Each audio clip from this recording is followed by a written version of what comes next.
여러분의 아침을 함께합니다. 94.5MHz YTN 뉴스 FM 신율의 출발 새아침.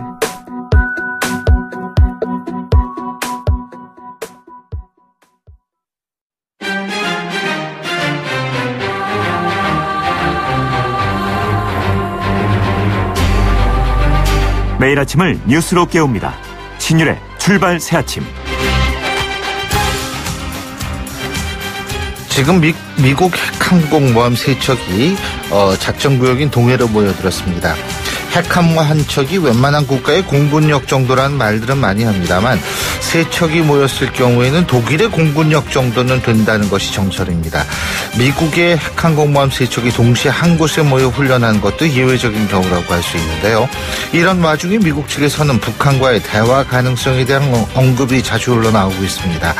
그래서 지금 미국이 북한과의 대화에 앞서 기선잡기에 나선 것이 아닌지, 아니면 북한에 대한 군사적 옵션을 생각하면서 대화는 일종의 명분 쌓기를 위해서 하는 것인지, 그것도 아니라면 대화와 군사적 압박, 양면 작전을 하면서 경우에 따라 필요한 카드를 꺼내 쓰려고 하는 것인지, 여러 가지 차원의 분석이 가능합니다. 하지만 분명한 것은 한반도의 위기가 지나가려 하는 것이 아니라는 점입니다. 미국이 대화를 하려 한다는 것이 중요한 것이 아니라 북한이 핵과 ICBM을 포기하려 할 것인지가 중요한데요. 과거 여러 나라들이 집단적으로 안전보장과 경제적 지원을 약속해서 핵을 포기했지만 결국 모든 게 틀어져 버린 경우가 종종 있었다는 점을 감안할 때 북한의 핵 포기 가능성은 크지 않아 보이는 것이 현실입니다. 그렇기 때문에 지금 위기 더욱 심각해질 가능성이 있는 겁니다. 신율의 출발 새아침 오늘 순서 시작합니다.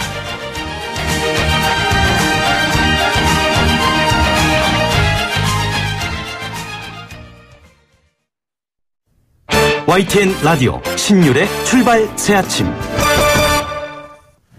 예, 지금까지 들어온 뉴스 정리해 보겠습니다. 백병규 시사평론가 스튜디오에 나와 계십니다. 어서 오십시오. 안녕하십니까. 예, 조금 전에 우리 백병규 평론가님이 사례가 좀 들리셔가지고. 글쎄 말이죠. 이 물을 먹다가 좀 사례가 됐습니다. 자, 이명박 전 대통령이 어제 바레인으로 출국하면서 최근 국정원 댓글 수사 등에 대한 자신의 입장을 얘기를 했는데, 이 정치 보복이라는 의심이 든다. 이러면서 검찰의 최근 국정원 그리고 이 국방부 이 사이버 사령부죠. 네. 사령부에 대한 수사에 대해서 반발을 한 것 같더라고요. 그렇습니다. 이 김관진 전 국가안보실장, 이제 이명박 대통령 당시에는 이제 국방부 장관이었죠. 이 구속된 이명박 전 대통령에 대한 검찰 수사가 이제 임박한 것으로 보이면서 이 정면으로 반발하고 나선 모양새이죠. 이 전 대통령은 어제 인천공항에서 기자들에게 지난 6개월간 적폐 청산을 보면서 이것이 과연 개혁이냐, 감정풀이냐, 정치보복이냐는 의심이 들기 시작했다고 이제 얘기를 했습니다. 이 전 대통령은 이 국정원과 군사이버사령부의 댓글 공작 등에 대한 수사에 대해서도 외교안보 위기 속에서 군이나 정보기관의 조직에 대해서 무차별적으로 불공정하게 다뤄지는 것은 안보를 더욱 위태롭게 만든다고 이제 말하기도 했습니다. 이명박 전 대통령, 이 기자들이 김관진 전 장관에게 댓글 작성을 직접 지시한 적이 있느냐? 이제 이런 질문에 대해서는 상당히 신경질적인 반응을 보였는데요. 그런 것 같더라고요. 네, 상식에 벗어난 질문을 하지 말라. 상식적이지 않다. 이렇게 이제 이야기를 했다고 하죠. 정치권의 반응은 어떻습니까? 상당히 좀 엇갈리게 나오고 있죠. 이 더불어민주당은 집권 기간 동안 불법을 기획하도록 지시하고 탈법을 자행하도록 사주한 전직 대통령으로서 일말의 양심도 없이 정치 보복 운운하면서 불법 행위를 합리화하고 있다고 이제 비판을 했고요. 국민의당도 목소리를 높였습니다. 민주주의 후퇴의 장본인인 이명박 전 대통령의 정치 보복 운운은 적반하장이다. 이렇게 이제 논평을 냈습니다. 반면에 자유한국당은 이 문재인 정부가 적폐 청산의 이름으로 하고 있는 이 초법적인 정치 보복 행위는 중단돼야 된다. 이런 이제 입장을 밝혔고요. 바른정당은 양비론적인 이제 논평을 냈습니다. 문재인 정부의 적폐 청산이 너무 지나친 것 같다. 그러면서도 지금은 법원의 판단을 지켜봐야 된다. 이렇게 얘기를 했는데요. 이 바른정당의 하태경 의원은 좀 더 목소리를 높였죠. 자신의 페이스북에 정치 보복이란 말로 진실 규명을 방해해서는 안 된다. 정치 보복을 알았다면 불법을 저지른 것이고 몰랐다면 죄송합니다. 이 댓글 공작 등을 알았다면은 불법을 저지른 것이고 이 몰랐다면 무능한 것이다. 이렇게 시작하겠습니다. 자, 문재인 대통령이 지난 11일 날 베트남 다낭, 그러니까 에이펙 정상회의에서 한중 정상회담을 가졌지 않습니까? 그리고 12월에 또 중국에 가서 정상회담을 갖기로 했죠? 그렇습니다. 이제 지난달 31일 한중 외교부가 양국 관계 정상화를 이제 공식 발표하지 않았습니까? 이거를 이제 두 정상이 이 공식화하는 자리가 됐다고 볼 수 있겠는데요. 사드 갈등을 일단 접어두고, 즉 봉인했다 이제 이런 표현들을 많이 쓰고 있는데, 그러면서 한중 관계 정상화를 두 나라 정상이 이제 재확인했다 이렇게 볼 수 있을 것 같습니다. 그러나 이 시진핑 중국 국가주석 이 정상회담에서 한중 두 나라가 상호 핵심 이익 및 중대 우려를 존중해야 된다. 이런 입장을 이제 강조한 것으로 중국 언론을 통해서 알려졌는데요. 예. 사드 문제가 여전히 잠복되어 있는 갈등의 불씨임을 이제 시사하는 것이다. 이렇게 풀이되고 있습니다. 이 두 정상은 11일 회담에서 현재 한반도 안보 상황을 안정적으로 관리할 필요가 있다는 데 의견을 같이 했고요. 이 시진핑 주석은 이 사드 봉인 합의에 대해서 새로운 출발이고 좋은 시작이다. 이렇게 평가를 했습니다. 그러나 이 두 나라가 이제 앞서 말씀드린 것처럼 상호 핵심 이익과 중대 우려를 존중해야 된다. 그러면서 역사의 시험을 감당할 수 있는 정책 결정을 해야 한다. 이렇게 사드 문제와 관련해서 우리 측을 이제 압박하기도 했습니다. 예, 그렇군요. 자, 그리고 이 트럼프 미국 대통령이요. 이 자신의 트윗에서 김정은과 친구가 되려고 노력을 하는데 북한이 왜 자신을 비난하는지 모르겠다. 그리고 여기 하나 덧붙였죠. 자꾸 뭐라 그랬죠? 자꾸 뚱뚱하다. 이런 얘기는 한 적이 없다. 그렇죠. 이게 그러니까 지금 비꼬는 건지 이거 뭔지 모르겠어요. 뉘앙스가 조금 미묘하죠. 네. 한편으로는 북한과의 대화 제스처를 보인 것 아니냐. 예. 이런 이제 관측도 있지만 김정은 위원장을 조롱한 트윗이라는 이제 평가도 같이 나오고 있습니다. 그러나 리틀 로켓맨이라는 과거의 언사에 비춰볼 때 톤이 달라진 것만은 분명해 보이기도 합니다. 트럼프 대통령은 어제 자신의 트위터에 나는 김정은을 작고 뚱뚱하다고 하지 않는데 그는 왜 나를 늙었다고 모욕하는가 이러면서 이제 불만을 표출한 뒤에 아무튼 좋다. 나는 그의 친구가 되기 위해서 무척이나 노력하고 있다. So hard라는 표현을 쓰기도 했어요. 예. 네, 그러면서 언젠가는 그런 날이 모르지. 이제 이런 글을 올렸는데요. 이 렉스 틸러슨 미 국무장관도 지난 10일 이 중국 베이징에서 베트남 다낭으로 가는 비행기 안에서 이제 기자들에게 이런 말을 했다고 그러죠. 결국 서로 즉 북미가 좋다라고 할 날이 있을 것이다. 다만 북미 간 비공식 대화를 위해서는 북한이 미국과 회동하고 싶다는 표시를 김정은 자신한테서 나와야 된다. 이렇게 얘기를 했다고 합니다. 미국이 일단 비공식 채널을 통해서라도 북한과의 대화 가능성을 열어놓고 있다는 메시지를 공개적으로 보내고 있는 것 아니냐. 이제 이런 해석도 좀 나오고 있는데요. 네. 이 북미 관계가 어떻게 될지는 좀 더 좀 제가 앞서 오프닝에도 말씀을 드렸지만 어떤 의도에서 이 얘기가 나오는지도 우리가 면밀히 좀 검토를 해야 되는 거 아닌가. 동해안에서는 무려 또 항공모함 3대가. 글쎄 말이에요. 네. 우리 같이 한국군과 함께 지금 연합훈련을 하고 있죠. 자, 홍종학 중소벤처기업부 장관 후보자요. 인사청문 보고서 채택이 좀 여전히 불투명한데 국민의당은 이번에도 보고서 채택 여부를 가를 아주 중요한 또 캐스팅 보트의 역할을 하는 거 아닙니까? 결국 이제 국민의당이 캐스팅 보트를 주고 있다고 봐야 되겠는데요. 오늘 이 국회 이름이 깁니다. 산업통상자원중소벤처기업위원회 전체를 열고 이제 홍종학 후보자의 인사청문 보고서 채택 문제를 논의할 예정인데요. 그러나 자유한국당은 상임위원회 자체를 보이콧하고 있죠. 이 국민의당은 오늘 의원총회를 갖고 이제 입장을 정할 방침입니다. 당 지도부는 이 홍종학 후보자의 자진 사퇴를 그동안 계속 촉구를 해오는 등 이 반대 기류가 강한데 그러나 이제 의원들의 분위기는 조금 다른 것 같습니다. 이 산자 중기위원장인 장병환 의원은 이 국민 정서에는 어긋나지만 불법은 없었던 만큼 이 부적격 의견을 병기에서 통과시키면 되지 않겠느냐. 이런 입장을 피고 있다고 그러죠. 그래서 이 강원 입장이 엇갈리고 있는데 의총에서 이제 어떤 결과가 나올지를 좀 지켜봐야 될 것 같습니다. 그리고 바른정당 이제 이 바른정당의 전당대회라는 게 자유한국당의 한석을 보태는데 중요한 의미를 또 갖는 거 아니겠어요? 그렇죠. 근데 이 새 지도부 선출하게 되는데 유승민 의원이 이제 유력하다 이런 분석이 있죠. 오늘 이제 전당대회를 갖게 되죠. 당 대표와 최고위원 3명을 이제 선출하게 되는데요.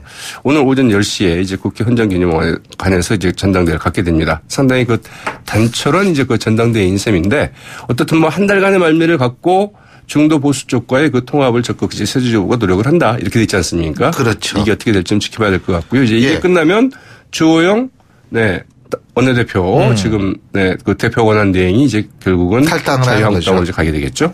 자유한국당도 오늘 총회 갔죠. 맞습니다. 이 예. 친박계 의원 15명이 그 바른정당 그 탈당 의원들의 그 복당 절차를 이제 문제 삼으면서 그 소집을 요청한 데 따른 것인데요.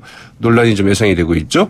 오늘 의총에는 이제 그 복당한 바른정당 출신 의원 8명도 참석할 예정인데 과연 이들 복당 의원들의 그 면전에서 친박 의원들이 얼마나 정면으로 이제 문제를 제기할지가 주목이 되고요. 예. 그 발언 수위도 이제 그 지켜봐야 될 것 같습니다. 예.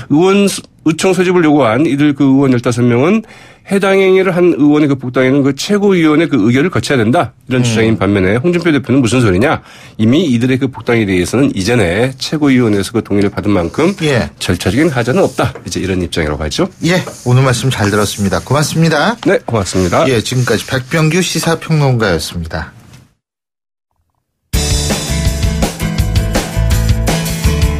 여러분은 지금 FM 94.5MHz로 방송되고 있는 신율의 출발 새 아침을 듣고 계십니다. 의견 주실 분은 짧은 문자 50원, 긴 문자 100원의 이용료가 드는 휴대전화 문자 메시지 우물정 0945번으로 의견 남기실 수 있습니다.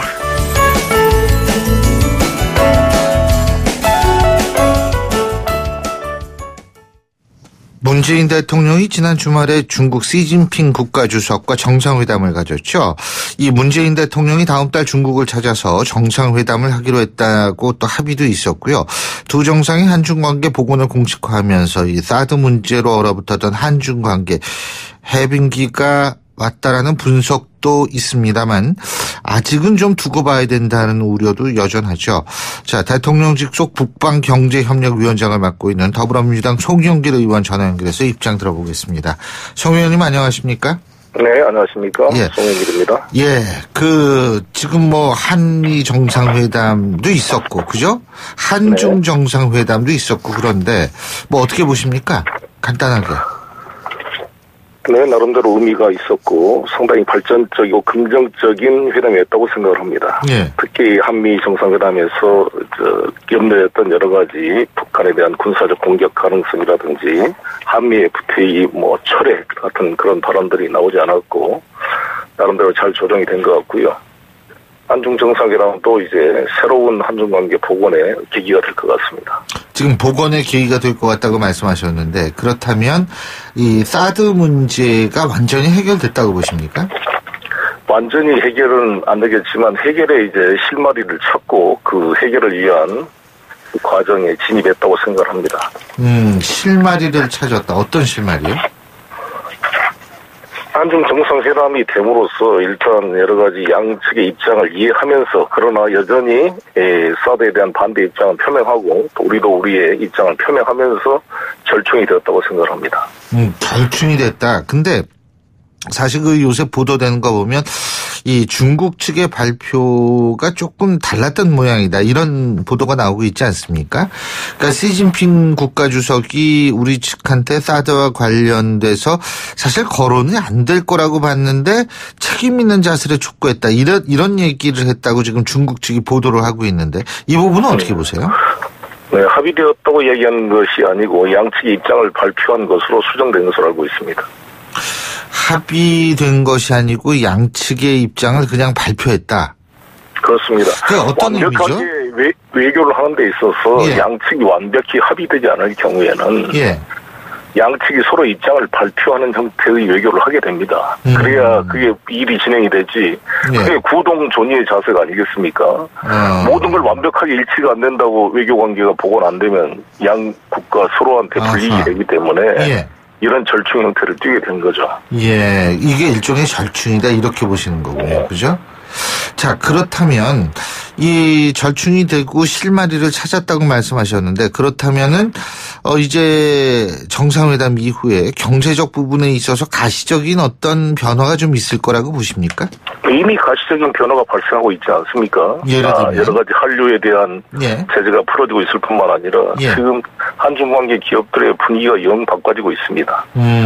저는 바로바로 이제 후속 조치가 이어질 거라고 생각이 들고 다음 달에 문재인 대통령께서 중국을 방문해서 이제 정식 한중 정상회담이 되면 그때 각 부처 장관들도 함께 배석해서 후속 조치가 이루어질 거로 생각합니다. 그러면은 경제적 부분이 사실 우리한테 제일 중요하잖아요. 네. 이런 부분이 이제 좀 급속하게 정상화될 가능성이 있다. 이 말씀이시군요. 그죠? 네, 그렇습니다. 근데 지금 어떻게 보세요? 일각에서는 네. 중국의 사드 보복에 대한 최소한의 유감 표현은 받아냈어야 하는 거 아니냐 이런 얘기인데요. 얘기 나오던데요. 글쎄, 그건 지금 이렇게 어렵게 만들어진 성과를 폄훼하려는 시도로 보여지고요. 예. 이번에 트럼프 대통령이 시진핑과 만나서 이런 이야기를 했어요. 예. 나는 중국을 비난하고 싶지 않다. 오히려 과거 정부의 무능함을 비판하고 싶다. 이런 지적을 했는데 똑같은 심정입니다. 알겠습니다. 그리고 지금 문재인 대통령이 또 동남아도 순방하지 않았습니까? 그렇죠? 네. 어떻게 보세요? 이게 이제 소위 말하는 균형 외교의 시작인가요? 그렇습니다. 대통령께서 이렇게 말씀했습니다. 미국과 중국 사이에서 줄타기를 하는 것을 균형 외교라고 말한 것이 아니다. 예. 대통령께서 말씀하신 균형 외교는 우리 대한민국이 세계 11대 경제 대국인데 너무 미, 중 사이에만 의존할 게 아니라 여러 가지 동남아라든지 아프리카, 유럽, 라틴 아메리카 많은 부분에 이것을 좀 일종의 이걸 영역을 확대시켜서 전체적 균형을 이루자 이런 취지입니다. 그래서 북방 경제와 남방 경제를 양축으로 뚫어서 이 중위에 의존하는 것을 다변화시키자 이런 의미라고 생각합니다. 예. 그리고 어쨌든 이 균형 외교가 되고 다원화된 외교 이러한 것들 그리고 플러스 중국과의 어떤 관계 정상화 이러한 것들에서 가장 중요한 부분이 역시 또 북핵 문제 아니겠습니까? 네. 이 북핵 문제 어떻게 조금 진전이 있다고 보세요? 현재까지 북이 추가 도발을 하고 있지 않는 것 자체가 진전이라고 생각이 듭니다. 이것이 이제 유지가 되면 대화의 계기가 만들어질 것이다. 그리고 내년 2월 9일 평창 동계올림픽 전에 연말 연초에 계기를 만들어서 남북 대화가 저는 재개돼야 된다 이렇게 생각합니다. 예, 연말 연초에. 네. 그런데요, 지금 미국 측에서 자꾸 대화 얘기가 나오지 않습니까? 예를 들면은 국무부 측에서 특히 얘기가 많이 나오는데 조셉윤 미 국무부 대북정책 특별대표도 60일 동안 북한이 도발이 없을 경우엔 북한과 직접 대화에 나서는 계획을 마련 중이다. 이런 얘기도 하고 있고요. 틸러슨 미 국무부 장관도 이 대화에 관한 언급을 하고 있고 이렇게 돼 있는데 이 부분은 그러면 어떤 배경에서 이런 얘기가 나왔다고 보십니까? 맥스 틸러슨 장관이나 조셉윤 일관되게 대화의 채널 또 긴밀한 채널을 유지하고 있다 이런 말씀한 적이 있고 트럼프 대통령도 시간 낭비하지 말아라 이런 말을 하긴 했지만 저는 일종의 역할 분담의 성격이 있었다고 생각합니다. 그 트럼프 대통령도 군사적 옵션을 말하지 않고 어찌됐건 대화를 유도하기 위한 최대한의 압박이라는 면에서 문재인 대통령과 공감을 했던 것이고요. 그리고 이번에 재미있는 트럼프 트위터가 나는 김정은을 키가 작고 뚱뚱하다고 욕하지 않는데 왜 나를 늙은이라고 하느냐 나하고 김정은 친구가 될 수가 있다 이런 표현 자체가 상당히 의미심장한 표현이 아닌가 생각합니다. 그거를 조금 비꼰 거라고 보십니까? 아니면 어떻게 보세요? 저는 트럼프 대통령이 대단히 전략적인 협상가라고 생각이 드는데 트럼프 대통령이 기본적으로 이런 사업가 마인드를 가지고 있는 분이라서 저는 북핵 문제도 힐러리나 오바마 정부의 전략적 인내라는 명분으로 방치해놓은 것에 비해서 뭔가 진전을 이뤄낼 수 있다 이렇게 기대를 하고 있습니다. 그래서 저는 전국적으로 트럼프 대통령과 김정은 간의 정상회담을 통해서 이거를 풀 수가 있고 그렇게 해야 된다고 생각합니다. 근데요, 제가 궁금한 게 미국 측의 입장에서 볼 때는 북한 핵 포기를 전제로 한 대화 아닙니까? 그죠? 근데 북한이 핵 포기를 할 수 있다고 보세요? 저는 핵 동결을 먼저 입구에 두고 나중에 핵 폐기를 마지막 결론으로 해야 된다는 문재인 대통령의 말씀이나 우리 입장이 정확히 옳다고 생각합니다. 현재는 미국도 핵 포기를 대화의 전제로 말하지만 대화의 목표가 핵 포기인데 그것을 전제로 삼으면 대화하지 말자는 것이죠. 지금은 북이 계속 도발을 하기 때문에 이런 강한 전제 조건을 내세우고 있지만 예. 대화를 하려면 이것은 당연히 일단은 도발을 중단하면 대화를 시작해야 되는 것이죠. 그런데 지금 예. 말씀대로 지금 상당 기간 현재 상태 양측의 군사적 어떤 긴장이 중단된 상황이 된다면 예. 저는 대화를 당연히 재개해야 된다고 생각이 들고 예. 또 그렇게 할 거라고 봅니다. 근데 지금 동결 말씀하셨는데 또 일각에서는 이런 얘기가 있더라고요. 북한이 핵무기를 어느 정도 상당히 갖고 있고 상당히 진척한 상태인데 여기에서의 동결이라는 건 결국 보유 인정과 뭐가 다르냐 이런 얘기가 나오던데 이 부분은 네. 어떻게 보세요? 그렇게 생각할 수가 있는데 이렇게 예. 봐야 된다 봅니다. 핵을 20개 가진 것과 100개 가진 것은 질적인 차이가 있습니다. 진정한 핵 보유국은 1차 핵 공격을 받았을 때 2차 보복 공격 능력을 가져야 핵 보유국이라고 할 수가 있는데 북한은 그렇지 않습니다. 지금이라도 중단시키는 게 매우 중요하고 핵이라는 게 만들어져도 운반 수단이 없으면 그 의미가 없잖아요. 근데 ICBM이 아직 개발이 완성이 안 돼 있는데 지금 중단시키는 게 중요하지 ICBM까지 완전히 완성되면 얼마나 위험해지겠습니까? 그래서 지금 중단이라는 것이 기존 핵 보유를 인정한다는 것이 아니라 추가적인 악화를 중단시키는 게 매우 중요하고 첫 번째. 두 번째는 기존의 보유 핵을 폐기시키려면 북한한테 대안을 제시해야 될 거 아닙니까? 북한 입장에서는 미국이 자신들을 침략할 것이다. 자신들의 국가 안보가 위험하고 재래식 무기를 유지할 만큼의 경제적 능력이 안 되고 탱크를 움직일 기름도 없고 비행기가 뜰 항공유도 다 경제 제재로 통제되어 있는데 자신들의 국가 안보를 지키는 유일한 수단이 핵이라고 생각하고 있는 것입니다.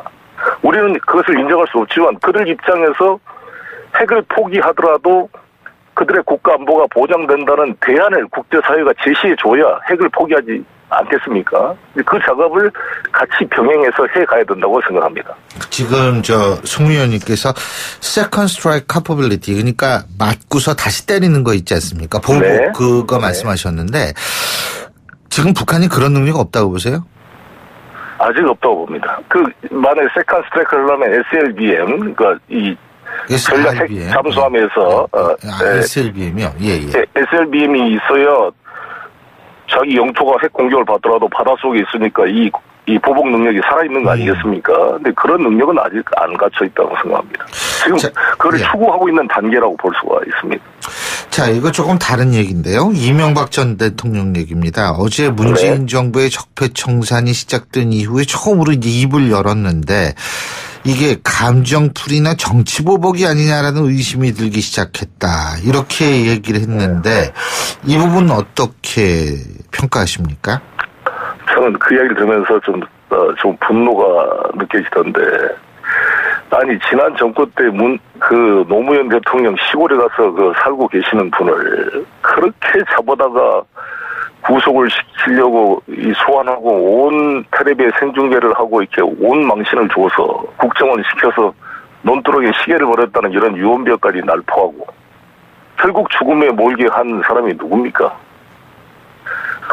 그런 분이 저런 말을 하는 것 자체가 정말 저는 좀 수용이 안 되고요. 네. 이것은 정치 보복의 문제가 아니라 20조가 넘는 자원을 다 낭비하고 4대강부터 시작해서 여러 가지 국방 비리나 이것들은 나라를 바로 세우기 위해서 반드시 밝혀야 되는 문제라고 보여지고요.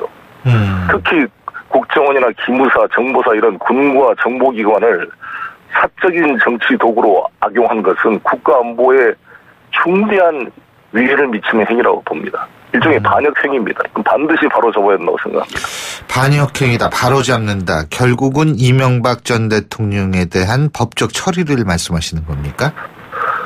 아니, 뭘 정해놓은 것이 아니라 이런 문제가 발생이 돼서 범법행위가 발생되면 당연히 사법 처리를 해야 되는 거 아니겠습니까? 특히 지금 이것뿐만 아니라 다스 문제, BBK 문제에 지금 이명박 대통령이 비밀 해외 계좌를 통해서 자금을 운용하는 것을 제가 일부 단서를 지금 잡고 있습니다. 이걸 지금 추적하고 있는데 반드시 이것은 밝혀져서 이걸 사법적 정리를 실현해야 된다고 생각합니다. 지금 사자방 그죠? 그 사자방 중에 자원 외교 말씀하시는 거죠? 그렇죠. 어떤 형태로 리베이트를 받아서 그 돈을 이렇게 해외에서 계좌에서 움직이는 그러한 단서들이 보이고 있기 때문에 이것은 추적돼서 밝혀져야 된다고 생각합니다. 예. 어떻게 성과가 좀 있습니까? 이제 각 사법당국들이 열심히 지금 찾고 있겠죠. 예. 아니, 송 의원님도 좀 그런 조사를 하시고 계신가 해서 여쭤본 거예요. 네. 저도 국정감사 준비하면서 그걸 조사를 했지요. 예. 해외 계좌. 어느 정도 구체성이 있다 이렇게 생각하시는 거군요. 저는 이제 앞으로 밝혀질 거라고 생각합니다. 예, 잘 알겠습니다. 오늘 말씀 잘 들었습니다. 고맙습니다. 네, 감사합니다. 예, 지금까지 대통령 직속 북방경제협력위원장을 맡고 있는 더불어민주당 송영길 의원이었고요. 신율의 출발 새 아침 1부 순서 여기서 줄입니다. 잠시 뒤 2부에서 뵙겠습니다. 소통의 아침을 여는 공정한 목소리. 신율의 출발 새 아침. 신율의 출발 새 아침 2부 순서 먼저 광고부터 듣겠습니다. YTN 라디오 신율의 출발 새 아침. 지난주에 미국 트럼프 대통령 그리고 중국 시진핑 국가주석과의 정상회담이 있었죠. 우리 문재인 대통령하고요. 근데 또 한 가지 중요한 것이 바로 취임 후 첫 번째 동남아 3개국 순방에 나섰다는 사실인데요. 자, 문재인 대통령은 아세안과의 관계를 미국, 중국, 러시아, 일본 등 한반도 주변 4대국과 같은 수준으로 격상시키겠다. 이러면서 아까도 얘기 잠깐 송영길 의원과의 인터뷰에서도 나왔습니다만 신남방 정책을 선언했습니다. 이 막바지에 이른 동남아 순방 성과 의미 짚어보겠습니다. 한반도 평화포럼 외교연구센터장을 맡고 있는 한동대학교 국제지역학과 김준영 교수 전화 연결하겠습니다. 교수님 안녕하십니까? 네, 안녕하십니까? 예. 자, 지금 문재인 대통령이 이제 마지막 순방국이죠. 필리핀을 방문하고 있는데 인도네시아, 이제 베트남, 필리핀 이런 순서였었죠. 그죠? 네. 예. 네, 맞습니다. 그러면은 이 3개국이 지금 아세안에서 어떤 의미를 갖고 있어요? 아시다시피 아세안이 이제 10개국이죠. 그 중에 네. 이제 이번에 BIP라고 붙였지 않습니까? 베트남, 인도네시아, 그다음 필리핀 이렇게 해서 이름을 잘 붙였다고 생각하는데 네. 핵심 국가들이라고 볼 수 있습니다. 핵심 국가요. 네, 네. 이 핵심 국가라는 게 경제적으로인가요? 정치적으로인가요? 뭐 어떤 건가요? 정치적으로는 이 아세안이 통합적인 측면에서는 중요하지만 그거보다는 이제 경제, 문화, 교류고요. 그리고 인구가 많고요. 또 성장하는 국가들입니다. 네. 성장하는 국가다. 네.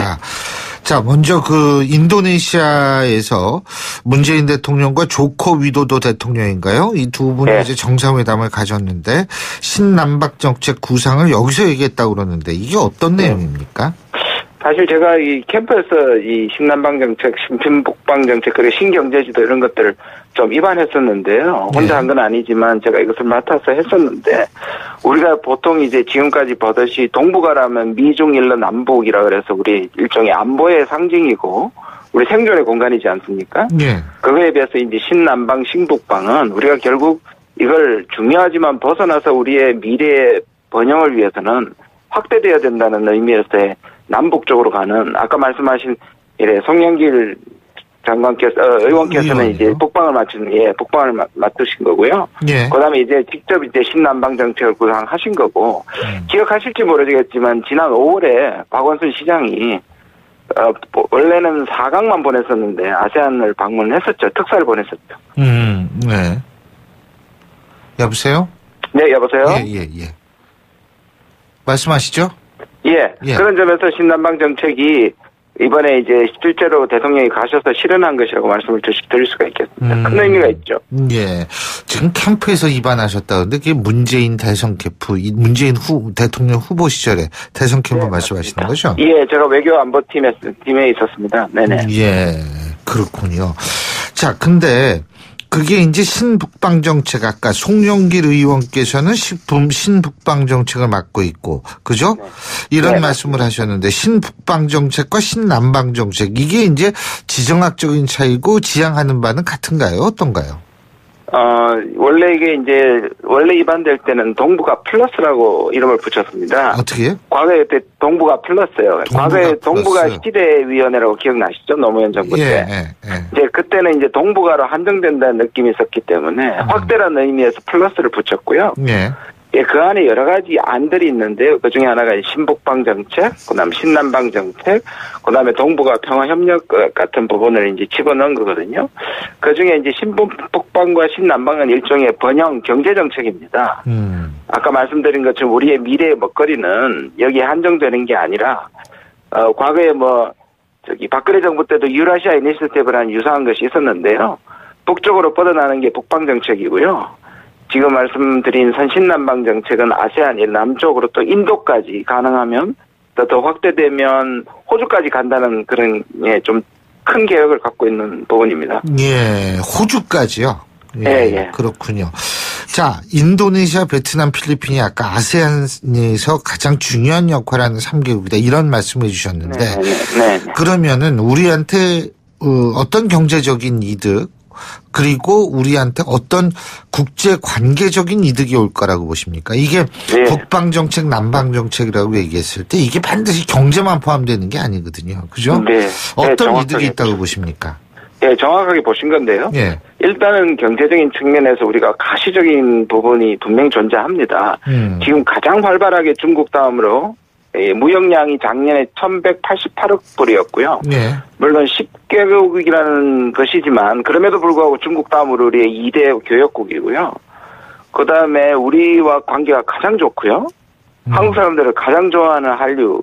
그러니까 관계가 지금 전 세계 지역으로 나눠봤을 때 가장 성장 잠재력이 있고 저희와 관계가 좋다고 볼 수 있고요. 네. 그리고 지금 말씀하신 평화 부분에서도요. 우리가 지금 계속 미중 일러 그다음에 남북한 북핵 그야말로 어떤 의미에서 우리가 코너에 몰리는 경향이 있는데요. 이거를 우회하고 우리에게 협력적인 그런 부분에서의 어떤 역량을 키우는데 상당히 중요하다고 생각을 합니다. 실제로 이제 균형 외교라는 말을 쓰셨고 그것이 과거에 노무현 정부 때 논란이 됐지 않았습니까?